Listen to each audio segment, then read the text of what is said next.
quickly look at questions 3 and 4. So first two questions that we asked, and Sidharth, you're coming to you also. So, will ONOE or One Nation, One Election reduce disruption like traffic jams, school closures?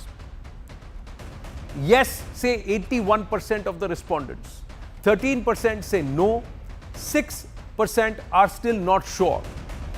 So this is the other aspect, disruption of public life. Delhi, for example, for 2 months during the Lok Sabha elections, there was no work done in Delhi. Now over the next month and a half, there will be no work done in Delhi.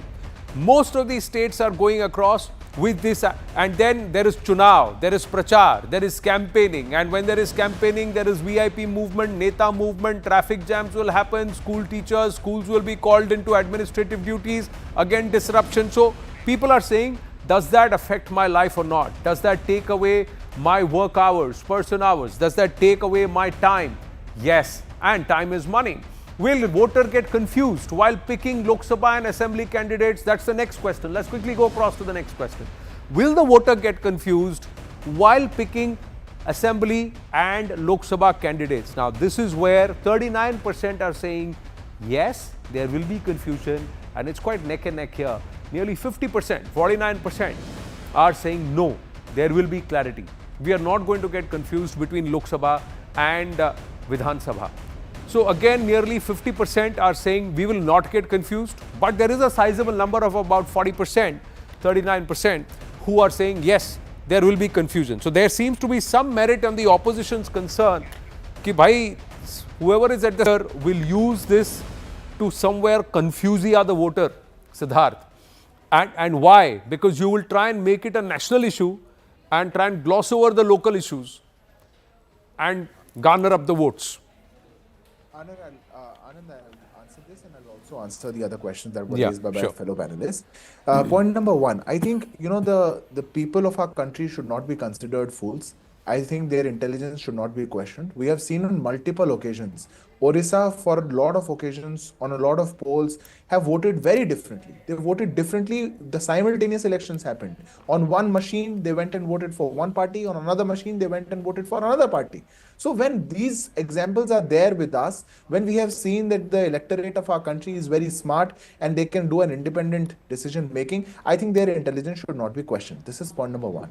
Point number two, my friend Tehseen was saying, and this has become a very, very loosely such terms are being used by the opposition, that the federal structure is being questioned, it's under attack, it's unconstitutional. Keshwananda Bharati's judgment is being cited. But I think the understanding of federal structure should be made before such such arguments are made. Now, I am also a practicing lawyer. I know Tehseen is also from the same fraternity. I think very deeper discussions on such issues should happen, and such terms should not be loosely done. Now, I'll tell you how.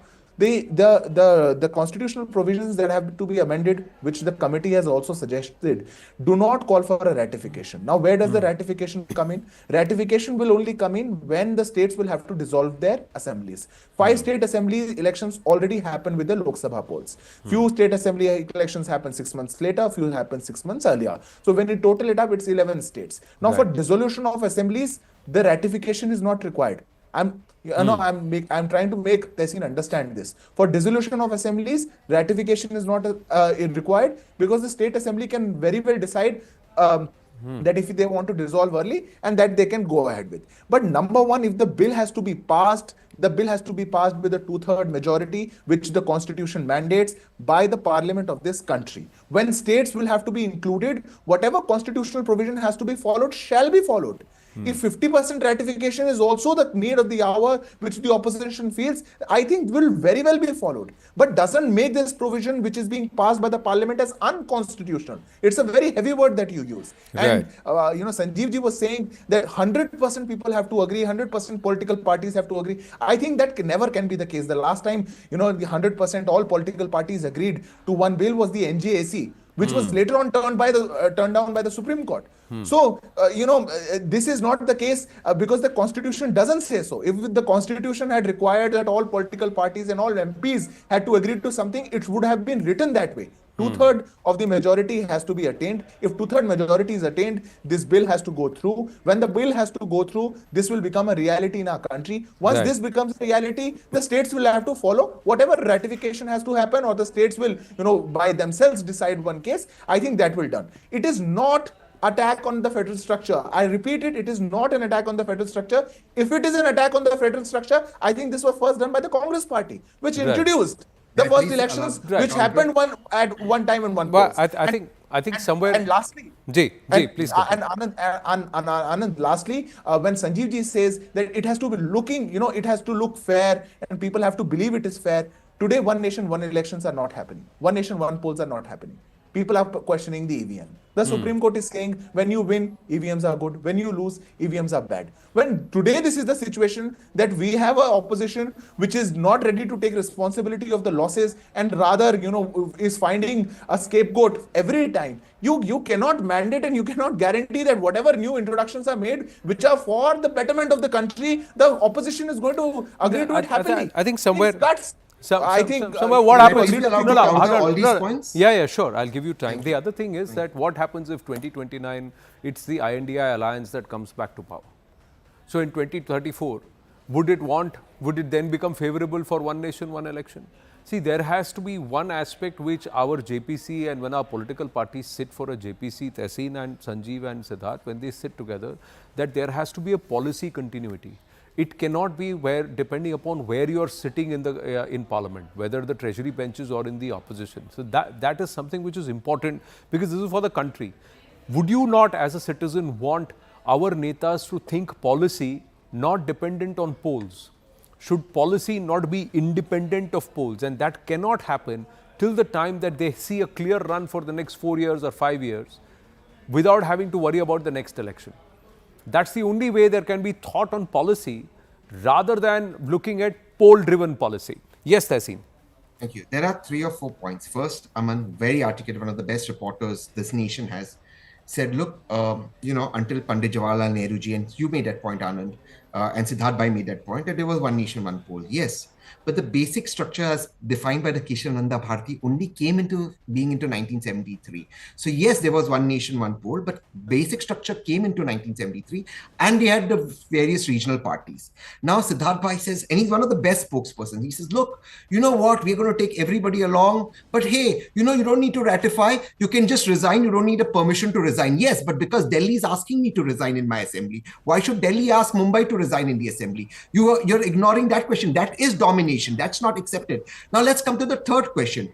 Pallavi said, again, one of the best reporters we have in our country. She says, look, in the finance ministry, in the budget on 1st February, Delhi will lose out. No, Pallavi, and no, Anand. The finance budget has been made a political document. It is only a statement of accounts. So what stops Nirmala Sitharaman ma'am on 2nd February or 8th February or 9th February or 10th February to give an interview to Anand, come on CNN News 18 and say, look, this is what we want to do for Delhi. She refused to do it. Suddenly, 1st February can't be the date because there's Delhi elections. And my last point on money, because nobody countered it with vague statements. So let me just give numbers. Now, this is the numbers from the union government given by Prime Minister Modi's government from 2019 to 2024. Modi ji 2.0 government spent 16,255 crore rupees on the elections, which is an annual expenditure of 3,251 crore rupees. This includes the EVMs, etc., etc., etc. I'm not getting into details.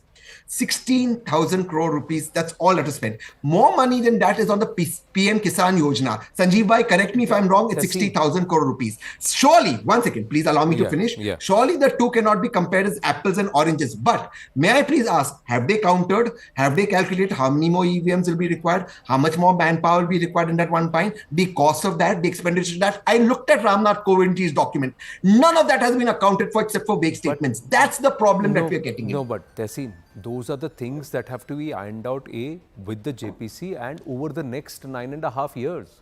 That's what needs to be done because we are building up and we are discussing this to come into play in 2034. That's when, and that calculation would also come only after the census is completed, the delimitation exercise happens. Why should delimitation happen on census? So I lose out. Please listen. No, you don't. Of course I will no, lose out. That's the procedure. You have. No, that is the procedure because that's how the sizes. So the I keep children in the check. Don't heckle me. No, I didn't. I'm sorry. I apologize. Yeah. I apologize. So then the size of the Lok Sabha, the size of the Rajya Sabha will increase. The number of seats will increase. 33% reservation for women will come into play across all levels. That's when after that, how many new polling booths will happen? How many new constituencies will happen? So these are all which will happen calculated over the next 4-5 years. It will be done. And this 16,000 crore is only the election administration. The cost that each state is incurring because of 2 months of no work done, that cost is that cannot even be calculated. The amount of money that is lost because of policy paralysis, things not moving, that's a huge cost that eventually hurts the country. I have limited. No, I have to limited time. We will take this. Why doesn't the policy paralysis and Nirmala Sitharaman ji announced this in January what she wanted to do for Delhi? Why was she paralyzed or her ministry paralyzed then?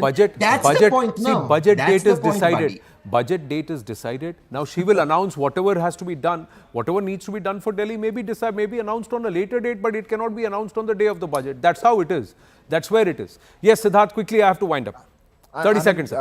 Yes, just 30 seconds. My friend Tehseen was saying that, before when Jawaharlal Nehru ji was doing one nation, one elections, it was constitutional because the basic structure of the constitution was introduced in 73. So today he says, although the concept of the basic structure came in 73, so he says it was, I need to ask him, was it violative of the basic structure? What Jawaharlal Nehru was doing? Okay. Because the concept came in 73, but he was doing a violation. Let's just hold that there. Let's just pause it and say that this country has done Vidhan Sabha and Lok Sabha simultaneously. What happened in the past is not within our control. What we do in the future is what we can decide today in the present. And I think as a collective, we must all work in this direction where our netas are forced to think policy and not polls. When a chief minister stands out and says ahead of election, Revdi and Revdi pe charcha, and then does that Revdi again ahead of Lok Sabha elections, we have a problem. When a prime minister is going down and on campaign mode for at least 100 days in a year, we have a problem. And we should not have that problem as a country. That's where I'd like to pause for the moment.